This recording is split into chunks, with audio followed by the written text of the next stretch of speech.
You will never be happy. Not truly. Not permanently.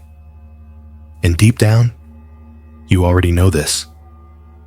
What if everything you've been chasing, the money, the love, the success, was never the real answer? What if, after all this time, you've been running toward an illusion, only to find that the moment you grasp it, the happiness slips away like sand through your fingers? And what if the truth is far simpler, yet far harder to accept? That you were never meant to be fulfilled by any of it. Every time you got what you wanted, the feeling was fleeting, a brief high, a rush of satisfaction that disappeared before you could even hold on to it. The new job, the new relationship, the long-awaited accomplishment. All of it felt incredible at first, but then something strange happened. The excitement faded, the joy dissolved into routine, the thrill turned into normality. And before you even realized it, your mind had already moved on, searching for the next thing. This is not a personal failure. This is not because you haven't found the right source of happiness yet. This is simply how life works. Arthur Schopenhauer saw through the illusion that most people spend their entire lives chasing. He understood that happiness is not a lasting state. It is nothing more than a brief pause in the constant cycle of desire and suffering. We don't feel happy because we have achieved something meaningful. We feel happy because, for a short moment, we have nothing left to long for. Think about the last time you truly felt happy.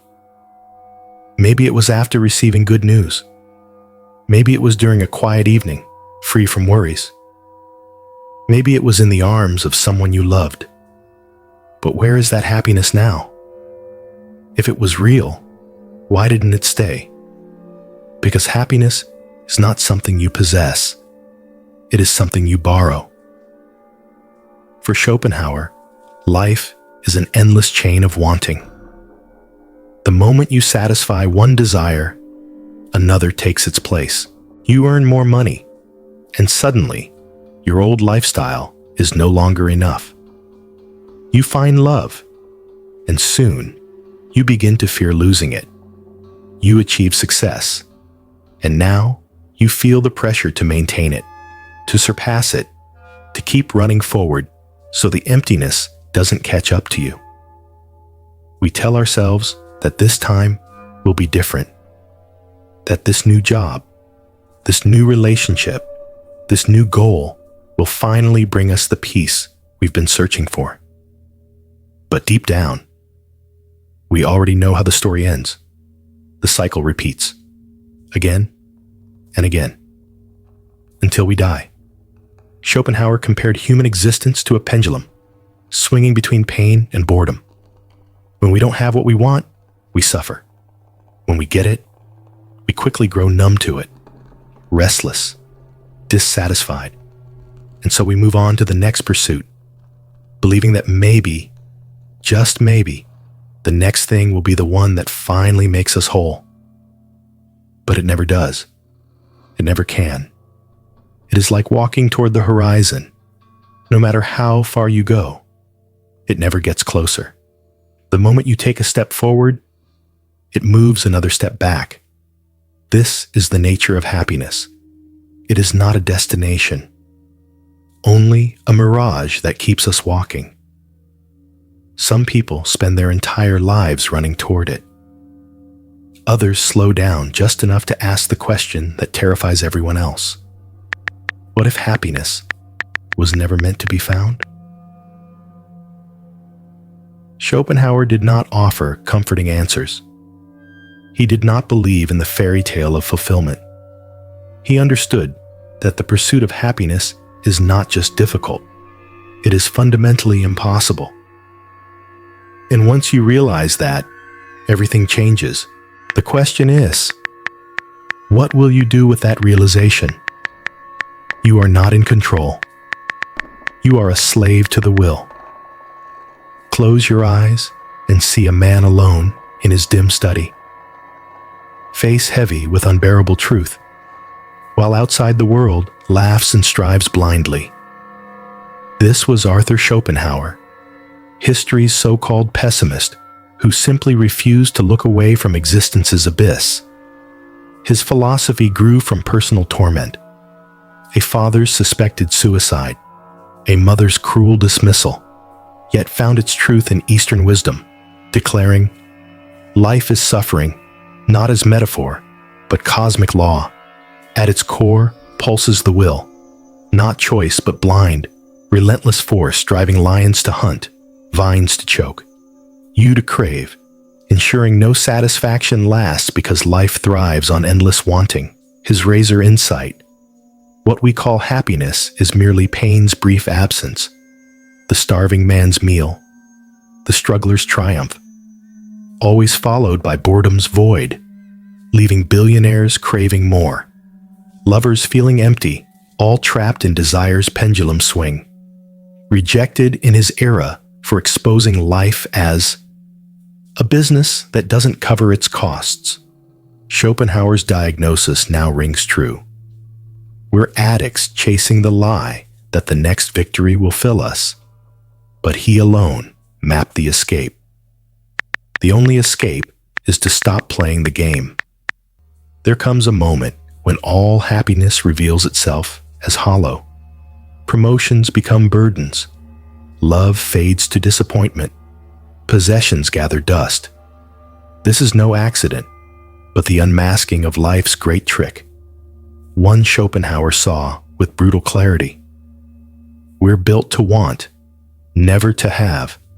Each achievement's thrill fades fast, leaving us hungry for the next conquest. Happiness is just desire briefly quieted, not joy's presence, but suffering's short absence. Like sailors bailing a leaking ship, we empty one desire only to find another rushing in. Modern life lies through ads and screens, promising permanence where only fleeting moments exist. The will to life drives us endlessly. It cares not for our joy, only for our survival. We chase love to fear loss, seek success to dread failure, collect wealth to worry over it. The harder we pursue happiness, the faster it retreats. A desert mirage always ahead. Artists finish masterpieces only to hear the next one calling. Lovers watch passion cool to habit. This is the game you can't win by playing. Every move tightens the chains, yet Schopenhauer offers an escape, not through getting, but through seeing differently.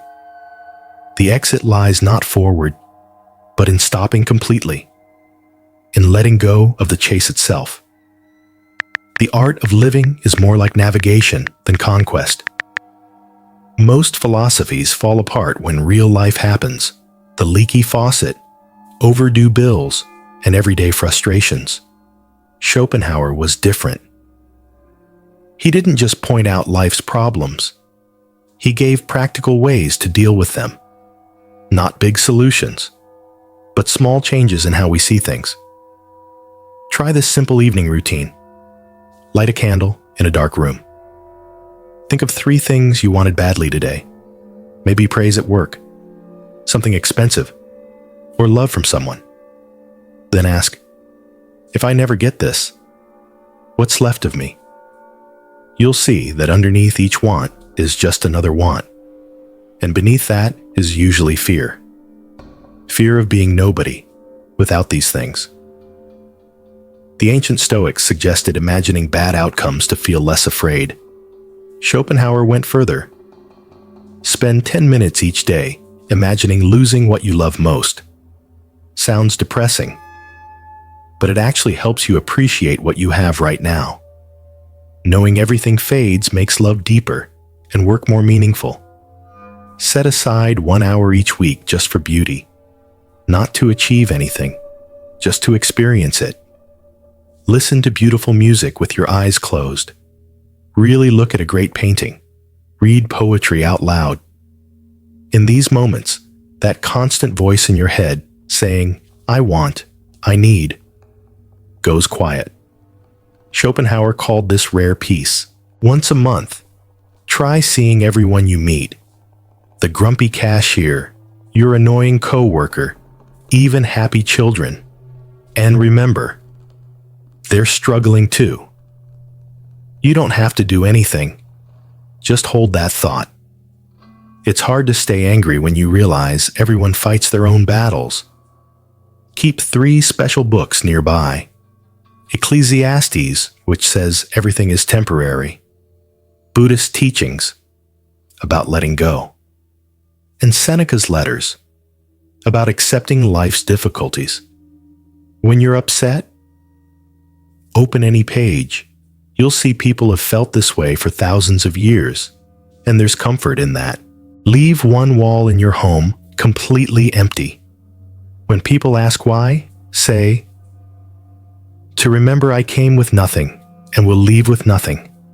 It's not about being gloomy, it's about being free. When we stop trying to fill every space, we see what's really important. We have been lied to about happiness since birth. The great cosmic joke is this: the harder you chase happiness, the farther it runs. Like a shadow fleeing from your grasp, it mocks your every effort. Schopenhauer spent his life exposing this cruel trick of consciousness, not to drive us to despair, but to offer the only freedom possible in this prison of flesh and desire. What remains when we stop pretending? Not happiness as the world understands it, not the giddy highs of achievement or possession, but something far more valuable. The end of disappointment. When you finally accept that, no lover will complete you. No success will fulfill you. No possession will satisfy you. Once this is accepted, a miraculous thing happens. The world loses its power to deceive you. The same sunsets you once rushed past now stop your breath. The touch of a hand becomes electric with significance. Ordinary moments, steam rising from a teacup, rain on a window pane, glow with quiet radiance. This is Schopenhauer's final gift.